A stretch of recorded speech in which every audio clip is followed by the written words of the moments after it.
आचार्य आदि सागर जी अंकलिकर बहुत कठोर तपस्वी, साथ साथ उपवास करने वाले साधु थे, गुफाओं में रहने वाले। उन्होंने कभी ख्याति लाभ प्रतिष्ठा की इच्छा ही नहीं की और अपना जीवन वहीं तपस्या में व्यतीत किया। उनके शिष्य रहे, उनकी सेवा में रहे, गुरु का उत्तम समाधि मरण किया, कराया और उनका आचार्य पद प्राप्त किया। उदाष्टक में उन्होंने खुद लिखा, दत्ता सूर्य पदम मयि स्मिता निश्चिंत समाधि सुता। आचार्य पद देकर के जिन्होंने निश्चित रूप से समाधि साध ली, ऐसे थे अंकलिकर आचार्य आदि सागर जी महाराज।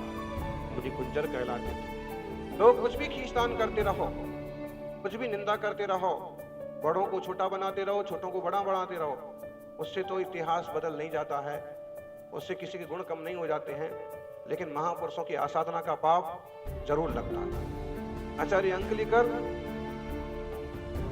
इस पर विरक्त साधक थे और महावीर कीर्ति जी को पद देकर के उत्तम समाधि साधक थे। महावीर कीर्ति जी ने आचार्य पद पाकर के जिन शासन की गजब की प्रभावना की, आचार्य विमल सागर जी जैसे शिष्य बनाए और अनेक शिष्य बनाए, अनेक मोक्ष मार्ग में लगाए।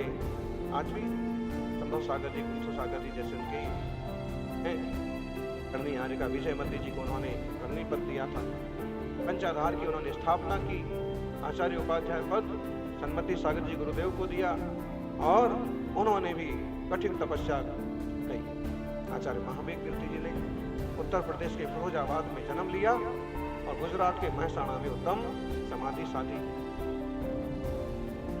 उसके पर विराजित होकर सन्मति सागर जी उन्होंने भी शासन की प्रभावना की। ये आदर्श है इस टाइप के गुरुजन कि बिना किसी भेदभाव के, बिना किसी उठापटक के, बिना किसी लोभ लालच के जिन शासन की प्रभावना करो और आत्मा की साधना करो। ध्यान रखिए, मुनियों का काम है साधना और गृहस्थों का काम है आराधना। मुनि आत्म तत्व की साधना करते रहते हैं और श्रावक जन देव शास्त्र गुरु की आराधना करके अपने जीवन को सार्थक करते हैं।